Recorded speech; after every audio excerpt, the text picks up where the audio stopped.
Em nome do Pai, do Filho e do Espírito Santo. Amém. Vinde, Espírito Santo, enchei os corações dos vossos fiéis e acendei neles o fogo do vosso amor. Enviai, Senhor, o vosso Espírito, e tudo será criado, e renovareis a face da terra. Oremos. Ó Deus, que instruístes os corações dos vossos fiéis com a luz do Espírito Santo, fazei que apreciemos retamente todas as coisas segundo o mesmo Espírito, e gozemos sempre de suas consolações. Por Cristo Senhor nosso. Amém. Queridos irmãos, o Evangelho de hoje está em João capítulo 10, de 31 a 42. Naquele tempo, os judeus pegaram pedras para apedrejar Jesus, e ele lhes disse: por ordem do Pai, mostrei-vos muitas obras boas. Por qual delas me quereis apedrejar? Os judeus responderam: não queremos te apedrejar por causa das boas obras, mas por causa de blasfêmia, porque sendo apenas um homem, tu te fazes Deus. Jesus disse: acaso não está escrito na vossa lei: eu vos disse, vós sois deuses? Ora, ninguém pode anular a Escritura. Se a lei chama deuses as pessoas às quais se dirige a palavra de Deus, por que então me acusais de blasfêmia quando eu digo que sou filho de Deus, eu a quem o Pai consagrou e enviou ao mundo? Se não faço as obras do meu Pai, não acrediteis em mim. Mas se eu as faço, mesmo que não acrediteis em mim, acreditai nas minhas obras, para que saibais e reconheçais que o Pai está em mim e eu no Pai. Outra vez procuraram prender Jesus, mas ele escapou das mãos deles. Jesus passou para o outro lado do Jordão e foi para o lugar onde antes João tinha batizado e permaneceu ali. Muitos foram ter com ele e diziam: João não realizou nenhum sinal, mas tudo o que ele disse a respeito desse homem é verdade. E muitos ali acreditaram nele. Palavra da salvação. Glória a vós, Senhor. No Evangelho destes dias, nós vamos vendo cada vez mais os embates, os momentos difíceis que Jesus passou, as tentativas de morte. Não foi fácil o que o Senhor viveu para bem cumprir a missão que o Pai havia dado. Hoje, novamente os judeus pegam em pedras para apedrejar Jesus. E a acusação que eles fazem é: sendo tu um homem, te fazes Deus. Essa é a acusação. Qual a argumentação, então, que Jesus usa para refutar tal acusação e para confirmar a sua identidade e a sua missão? As obras. As obras que ele fez. Jesus começa, inclusive, com uma certa ironia. Mostrei-vos tão boas obras, por quais delas quereis apedrejar-me? Veja, o Senhor era muito inteligente, né? Uma inteligência aguda, penetrante, na verdade. Então, as obras. De fato, era difícil para os judeus compreender essa perspectiva de um filho de Deus, porque, como eu já disse outras vezes, ser filho de Deus significa ser Deus. Para o judeu, era muito difícil caber na sua cabeça essa verdade. Então, o primeiro argumento, Jesus utiliza as obras. Depois, a própria Escritura.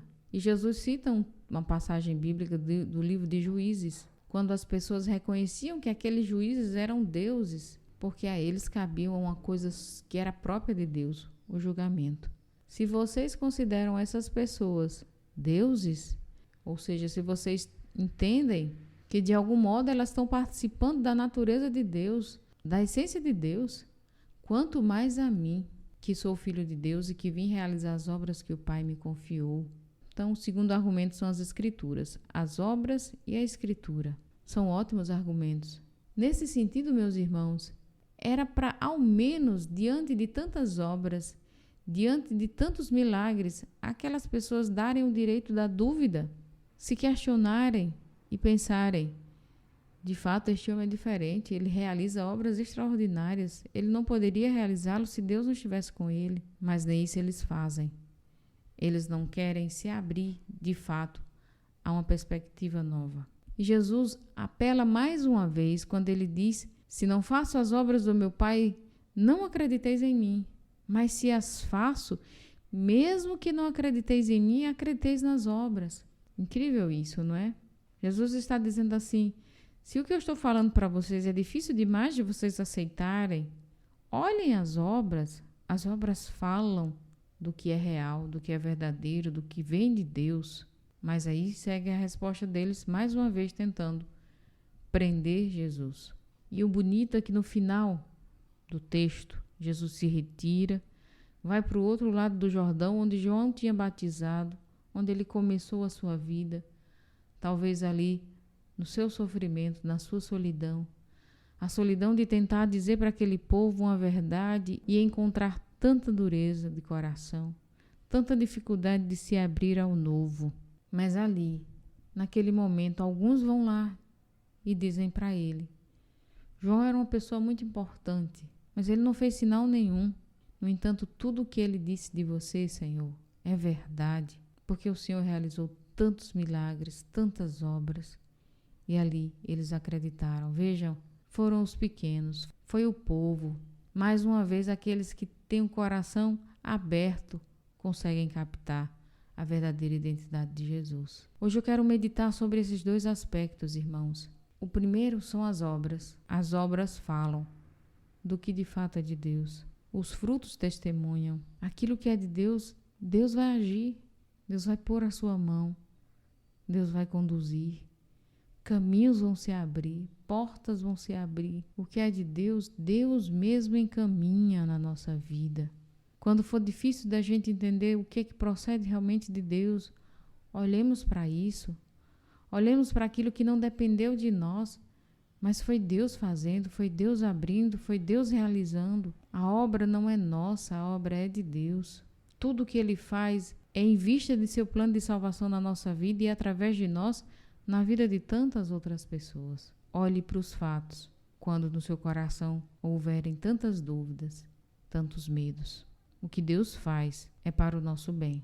Depois, só os simples de coração conseguem enxergar isso. Só os simples de coração conseguem perceber os sinais de Deus.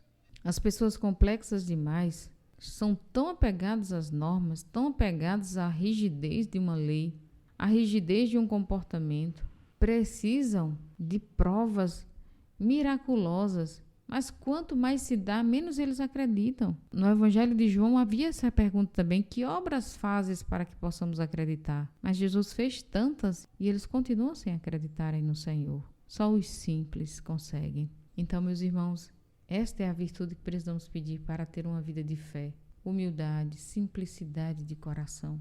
Os simples, os puros, veem a Deus. Por isso vamos rezar, vamos pedir a Deus, primeiramente, que a gente aprenda a reconhecer os sinais da ação de Deus na vida, na obra, no que Deus permite que aconteça, nas coisas que vão sendo encaminhadas, mesmo a duras provas. Confiança total de que a nossa vida está nas mãos de Deus e que Ele está conduzindo tudo. Que aquilo que é de Deus na nossa vida permanecerá. Senhor, dá-nos essa fé. Dá-nos a confiança que a Tua providência nos guarda, nos conduz. Dá-nos também, Senhor, essa simplicidade do coração, capaz de enxergar o que só os simples podem enxergar. Nós Te pedimos, Jesus, dá-nos simplicidade, dá-nos humildade, para que as coisas que são Tuas na nossa vida não passem despercebidas por nós. Os simples de coração, Senhor, agradam a Ti. Nós queremos Te agradar. Nós queremos ir ao Teu encontro como foram aquelas pessoas, lá onde o Senhor estava, em silêncio, escondido, na sua solidão, no seu sofrimento. Foram lá para dizer: nós cremos em Ti, Jesus. E hoje também nós dizemos: Senhor, nós cremos em Ti, nós confiamos em Ti, nós nos abandonamos nas Tuas mãos. Seja feita a Tua vontade em nossa vida, Senhor. Assim seja. Amém. Acreditai nas minhas obras, para que saibais e reconheçais que o Pai está em mim e eu no Pai. Acredita na obra de Deus na sua vida. Acredita que a sua vida está sendo conduzida por essa mão providente, que não abandona o barco da sua história. Em nome do Pai, do Filho e do Espírito Santo. Amém.